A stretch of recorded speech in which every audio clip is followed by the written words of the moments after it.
Hello student, last जो exercise चल रही थी उसमें आप टिक कर लीजिएगा। कुछ होमवर्क है। क्वेश्चन नंबर 27 जिसमें ए बी का मल्टीप्लाई करना है, उसका इन्वर्स निकालना है, फिर बी का इन्वर्स निकालेंगे, ए का इन्वर्स निकालेंगे और उनका मल्टीप्लाई करेंगे। ऐसे तो सारा चीज बराबर आना चाहिए। तो 27 आपको करना है, उसके बाद 28। फिर आप आइए क्वेश्चन नंबर 31। 30 अभी मैं बताता हूँ, पहले आप 31 देखिए। या इस टाइप का कोई क्वेश्चन होगा तो कैसे किया जाएगा वो देखिए। 3 2 2 1 आपसे बोला है वेरीफाई करो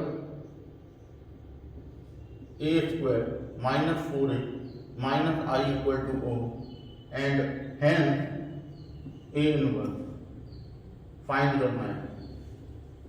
तो अगर आपको ये लैंग्वेज कहीं किसी मिल रही है किसी क्वेश्चन में, ठीक है, तो आपको क्या करना है वो जरा ध्यान से देखिए और उसे याद रखिएगा कि उसको होमवर्क दूंगा मैं। आप सबसे पहला काम इसे वेरीफाई करेंगे। तो इसे वेरीफाई करने के लिए हमें a² की जरूरत पड़ेगी। 3 2 2 1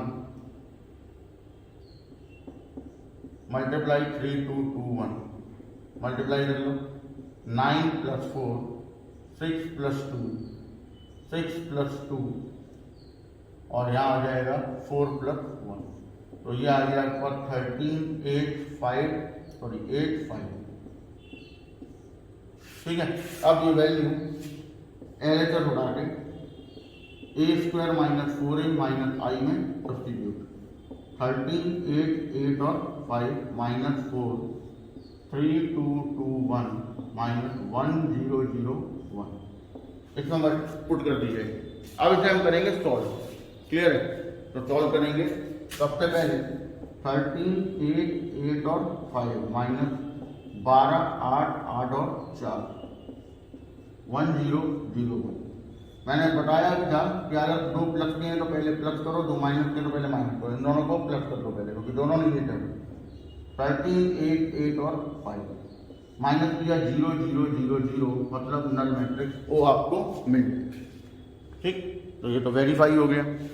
अब जब वेरीफाई हो जाए पूरा तो आपको आगे काम क्या करना है उस पर ध्यान दीजिए। तो आपको मैं जो चीज़ बता रहा हूँ उस पर ज़रा ध्यान से सुनना।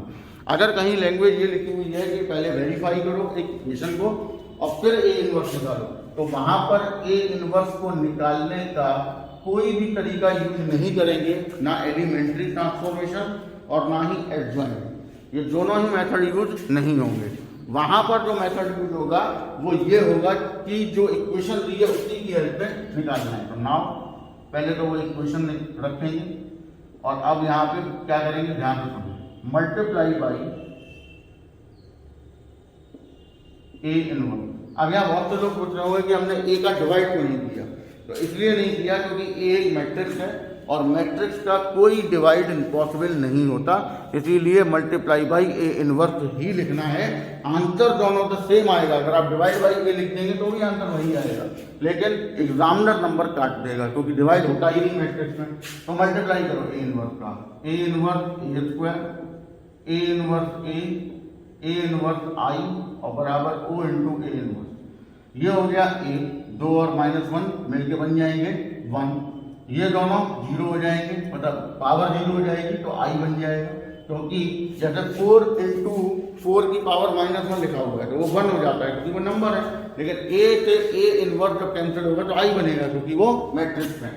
यहाँ पर किसी भी मैट्रिक्स में i का मल्टीप्लाई करोगे वही मैट्रिक्स लौट आएगी और o का मल्टीप्लाई करोगे तो o आ जाएगा। a इनवर्स को सामने ले जाओ, बचा a माइनस 4i। अब आप यहाँ से a इनवर्स निकालेंगे। a की वैल्यू 3 2 2 1, यहाँ पे 4 0 0 4 सॉल्व कर दिया तो ये आया 3 - 4 -1, यहाँ आया 2, यहाँ आया 2, यहाँ आया माइनस का 3।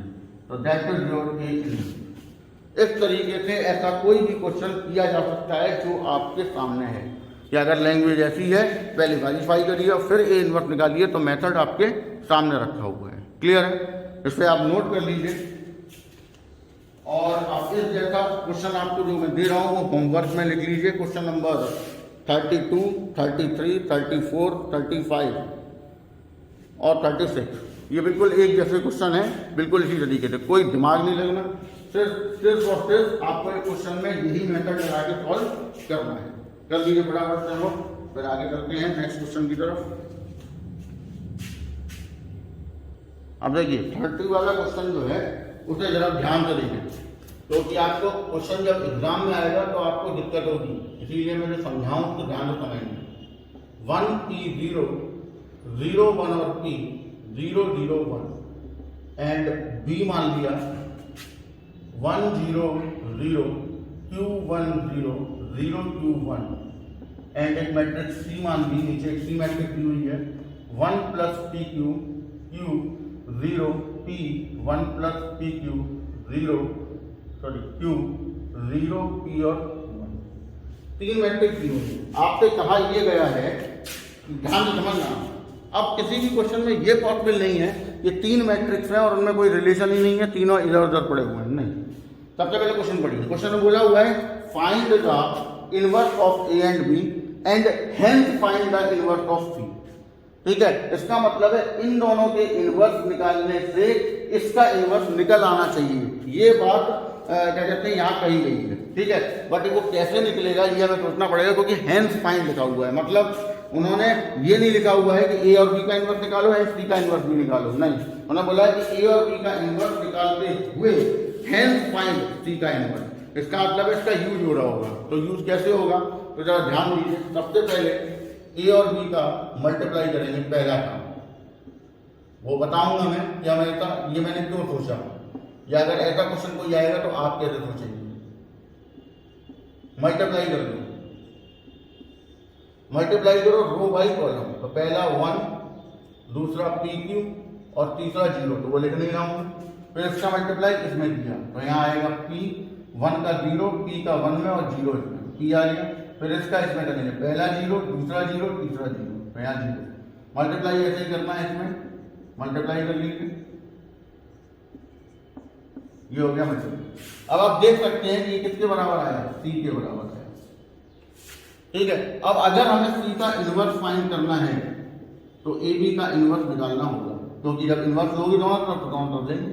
ठीक, अब आप एक प्रॉपर्टी यूज करेंगे जो कि हम लोग शीट में प्रूफ करेंगे, ए बी का inverse equal to b inverse a inverse. अभी मैंने जो होमवर्क दिए हैं उनमें क्वेश्चन नंबर जो आपका 27 और 28 और उसमें प्रॉपर्टी लिखी हुई है, लेकिन ये प्रॉपर्टी हम लोगों को प्रूफ करनी है और वो हम प्रूफ करेंगे शीट में। तो और ये प्रॉपर्टी याद कैसे रहेगी, याद रखिए ए बी का ट्रांसपोज बराबर बी ट्रांसपोज ए ट्रांसपोज, ये भी हम शीट में प्रूफ करेंगे। ठीक है, क्योंकि ए बी बराबर बी ए हर बार नहीं होता, इस वजह से यह उल्टा होकर मल्टीप्लाई होता है। बिल्कुल सिमिलरली इनवर्स में भी है, क्योंकि इनवर्स भी तो ए और बी के एडजॉइंट के ट्रांसपोज ही होते हैं, तो इसीलिए यहाँ जो इनवर्स है वहां पर भी यही सेम प्रॉपर्टी लगाई जाएगी। तो इसीलिए सी इनवर्स बराबर क्या हो जाएगा, b inverse a inverse, equation number 2। और यही वजह थी कि बी और ए का इनवर्स निकलवाया गया था। तो अब आपको काम ये करना है कि नोट कर लीजिए, बी और ए का इनवर्स निकालिए, उन्हें यहाँ रख के मल्टीप्लाई करिए और आपको सी का इनवर्स मिल जाएगा।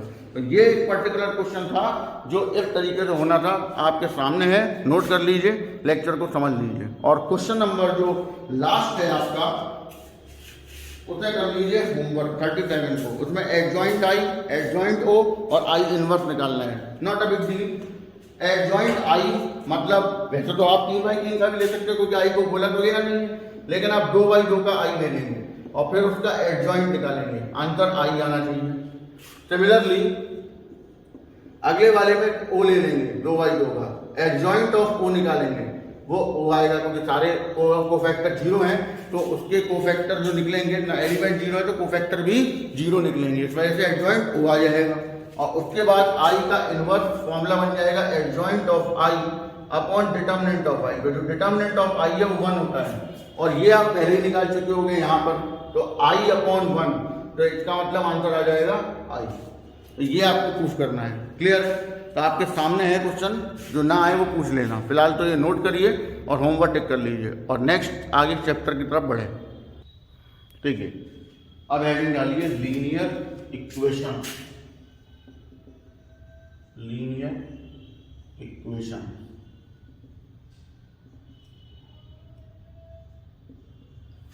सबसे इंपॉर्टेंट दूसरा चैप्टर डिटरमिनेंट मैट्रिक्स में, पहला एलिमेंट्री ट्रांसफॉर्मेशन था, दूसरा वो चैप्टर के अंदर टॉपिक था एक छोटा सा, और दूसरा डिटरमिनेंट की सेकंड एक्सरसाइज प्रॉपर्टी वाली, और डिटरमिनेंट में ही मैट्रिक्स मैंने बोला था चालू हो जाएगा, तो वो यही पार्ट है।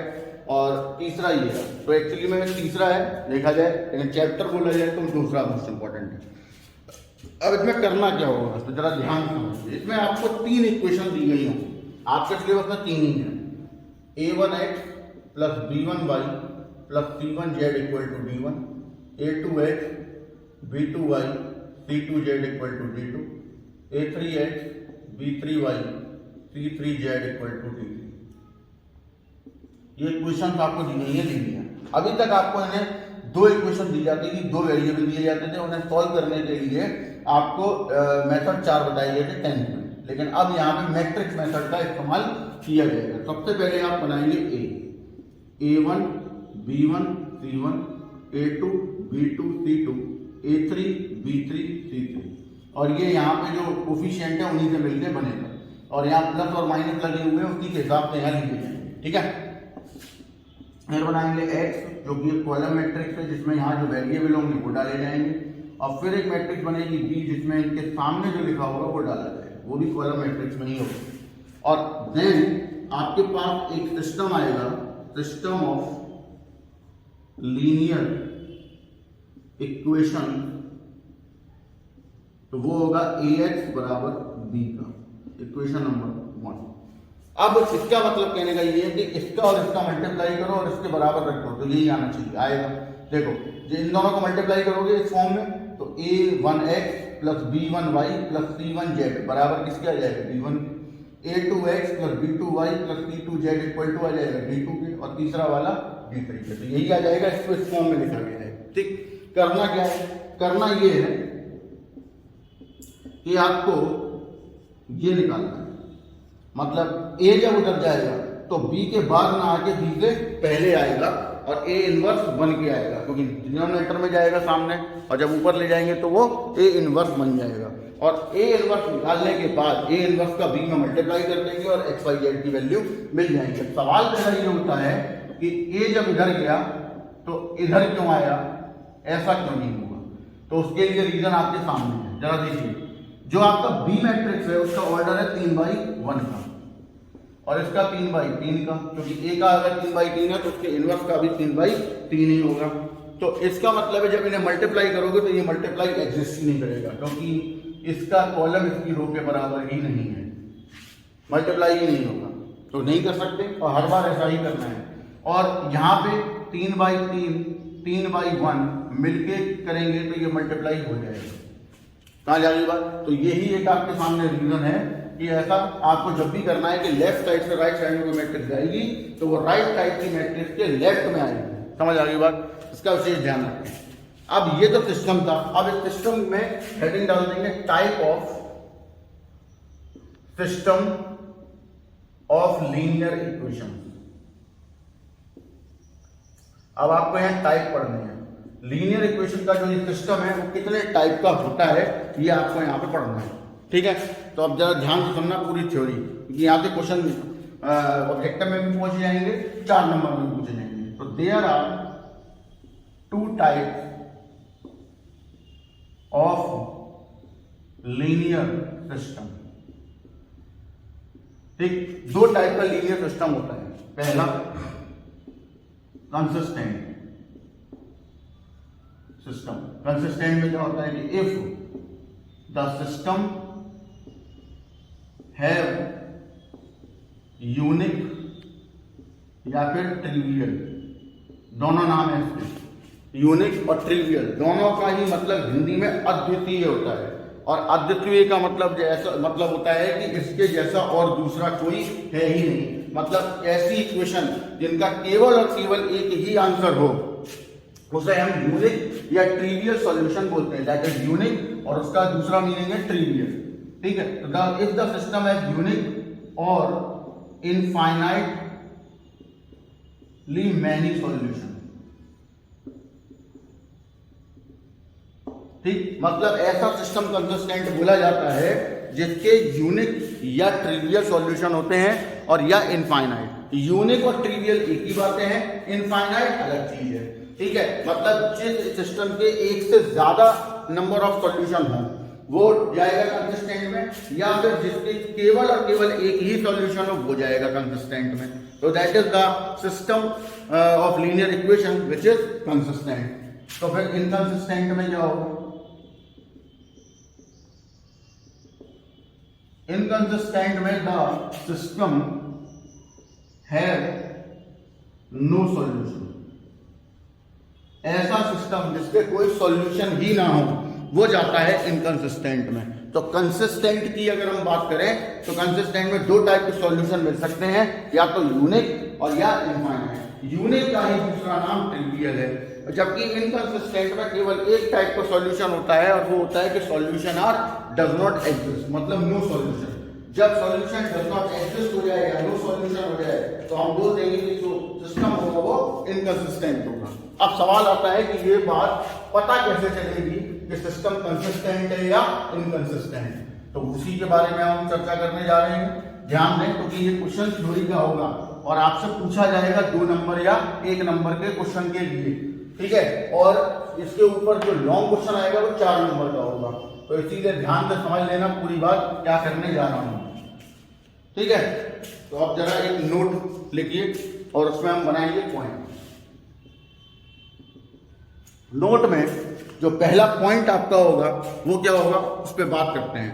तो देखिए पहला पॉइंट है if determinant of a not equal to 0 then system have unique solution या ट्रिवियल सॉल्यूशन, ठीक। मतलब अगर किसी सिस्टम के ए का ए मतलब ax इक्वल टू बी में ए मैट्रिक्स का डिटरमिनेंट 0 ना हो तो वो सिस्टम होता है कंसिस्टेंट, मतलब यूनिक सॉल्यूशन, ठीक।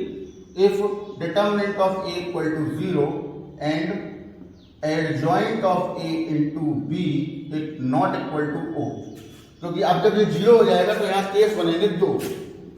If determinant of a equal to 0 and adjoint of a into b equal to o, 2 condition बनेगी। ये दोनों में 0 होगा। अब बात फिर आएगी जब ये दोनों में 0 है तो कंडीशन कौन सी होगी, क्योंकि कंफ्यूजन होगा फिर, इसीलिए ये और चेक करना पड़ेगा। तो अगर ये ओ हो जाए मतलब ना ओ ना हो तो सॉल्यूशन नो होता है, नो सॉल्यूशन यानी इनकंसिस्टेंट, ठीक। और अगर 0 ओ हो जाए, ओ का मतलब नल मैट्रिक्स, तो इनफाइनाइट सॉल्यूशन होते हैं, यानी कि सिस्टम कंसिस्टेंट। क्योंकि कंसिस्टेंट में यूनिक और इनफाइनाइट दोनों आते हैं, इनकंसिस्टेंट में केवल एक आता है और वो नो सॉल्यूशन होता है। समझ आ गई बात? इसे आप नोट कर लीजिए, फिर हम चलते हैं क्वेश्चन की तरफ। अब देखिए इनमें क्वेश्चन पे जरा 1 से लेके 8 तक एक एक्सरसाइज में देखिए, जिनमें ऊपर की हेडलाइन बोला हुआ है सिर्फ इतना बताना है कि सिस्टम कंसिस्टेंट होगा या नहीं होगा, या प्रूफ करो कि सिस्टम इज इनकंसिस्टेंट। तो जरा ध्यान दीजिए बोर्ड पे कि क्या करने को बोला गया है, कैसे करा जाएगा। मैं एक क्वेश्चन करके दिखाऊंगा, बाकी के जो होमवर्क दूंगा वो आप करेंगे। और वैसे तो क्वेश्चन सारे ही कर सकते हैं आप, लेकिन जो टिक करवाऊंगा वो प्रैक्टिस जरूर कर लीजिएगा, ठीक है। क्योंकि वही प्रैक्टिस ही मेन चीज है। सारे कर लो और अच्छी बात, नहीं तो उतने तो कर ही लो जितने बताए गए, ठीक है। देखो ये एक आपको दी हुई है क्वेश्चन, आपको क्या करना है, पहले ए बनाएंगे 1 और 2, 2 और 4, फिर इनसे बी बनेगा 9 और 7, फिर x बनेगा x और y, और इनसे एक सिस्टम बनेगा ax बराबर b, क्वेश्चन नंबर 1।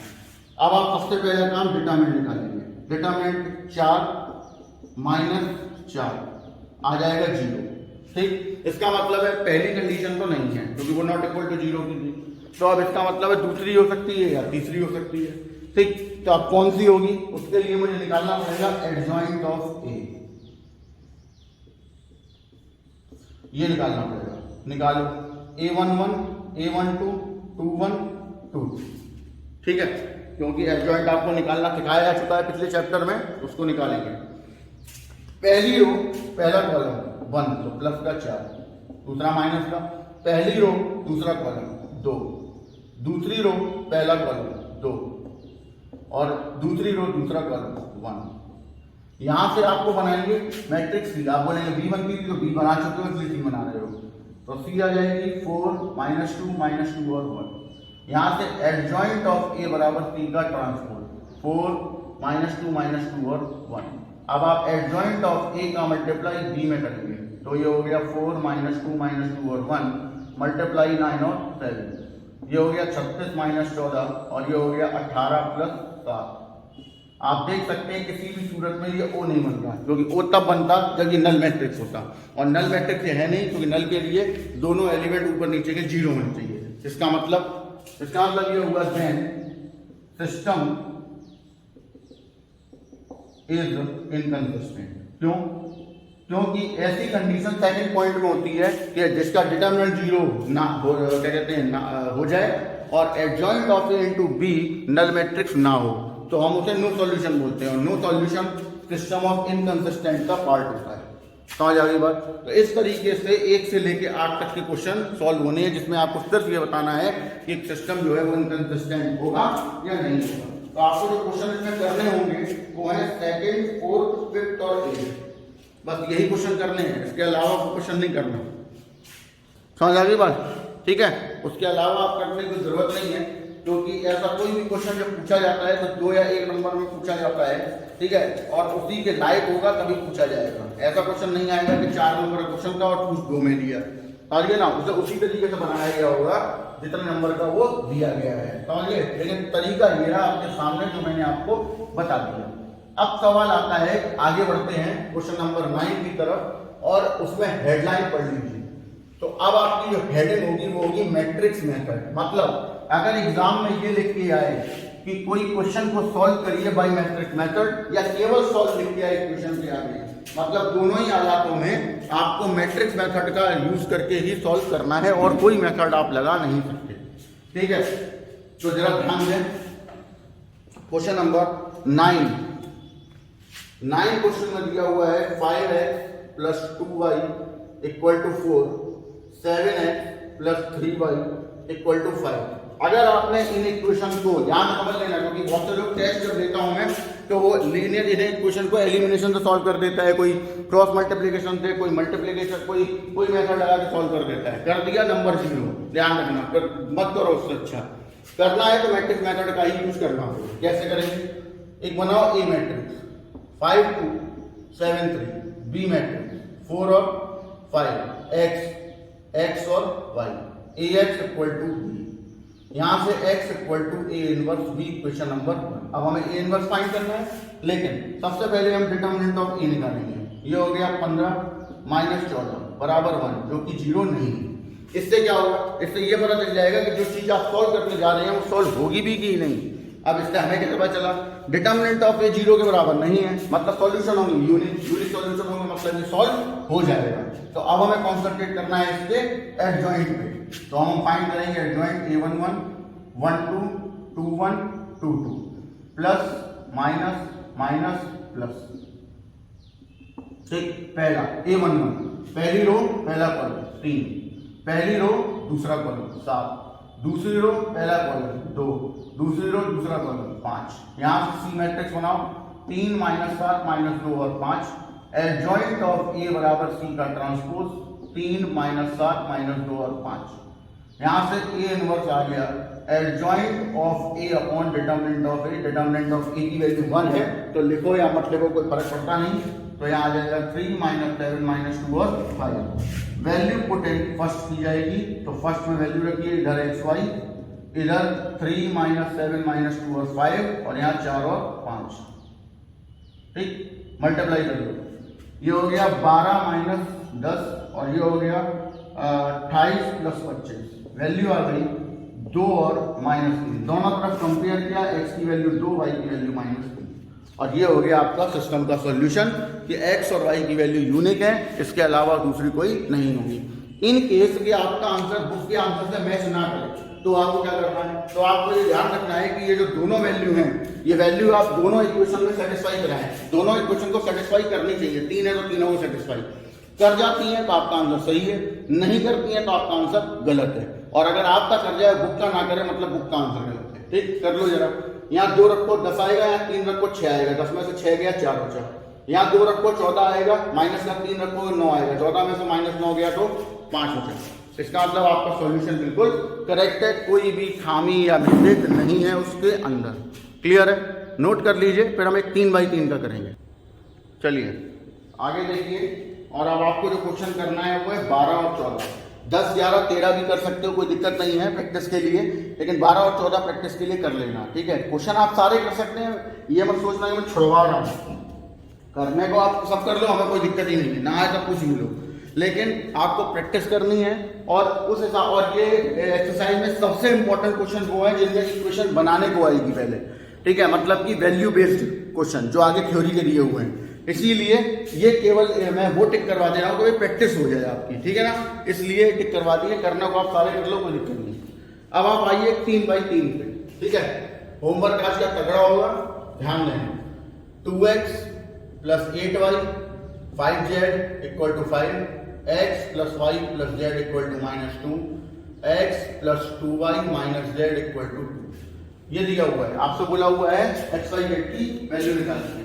तो मैं आपको ये बता दूं कि जब तक एक्स वाई जेड खुद नॉन इंटीजर ना हो तब तक आंसर इंटीजर में ही आता है, नॉन इंटीजर नहीं होता। अगर आपका आंसर दशमलव या डेसिमल में आ रहा है मतलब आपने कहीं मिस्टेक कर दी। अब इसी एक्सरसाइज में आखिरी में क्वेश्चन 44, 45 में जिसमें 1/x, 1/y, 1/z दिया हुआ है, तो वहां पर एक्स वाई जेड की वैल्यू 2, 3, 4 आएगी, तो 1/x, 1/y, 1/z की वैल्यू 1/2, 1/3, 1/5 हो जाएगी। इस वजह से वो नॉन इंटीजर हो जाएंगे। लेकिन अगर एक्स वाई जेड की फॉर्म नहीं है, 1/x, 1/y, 1/z नहीं है, तो आंसर नॉन इंटीजर नहीं होगा। देखिए ए बनाएंगे 2, 8, 5, 1, 1, 1, 1, 2, -1, बी बनाएंगे 5, -2, 2, और एक्स बनाएंगे x, y, z। यहां से सिस्टम बनाएंगे ax = b, और यहां से x = a inverse b, question number 2। हमें इसी को कॉन्सेंट्रेट करना है। तो अब हमें a इनवर्स निकालने के लिए पहले डिटरमिनेंट ऑफ a देखना पड़ेगा। 2 bracket -1, -2, -8 bracket -1, -1, 5 bracket 2, -1। Determinant of a, ये हो गया -6, ये हो गया +16, और ये हो गया 5। -6 में से 5 गया -1, और ये हो गया 15, दैट इज योर 16। डिटरमिनेंट जो आपका आया है वो 0 नहीं है, इसका मतलब सॉल्यूशन यूनिक होगा। अब आगे बढ़ते हैं। अब हम निकालेंगे adjoint a11, 12, 13, 21, 22, 23, 31, 32, 33, plus minus plus minus plus minus plus minus plus. Clear? यहाँ केवल मिस्टेक कैलकुलेशन में हो सकती है। यहाँ पे ट्रिग्नोमेट्री ऐसा हाल नहीं है कि हर क्वेश्चन में कोई ना कोई चेंज होगा। सारे क्वेश्चन एक जैसे होंगे, एक जैसा मेथड लगेगा कि कैलकुलेशन सही करो।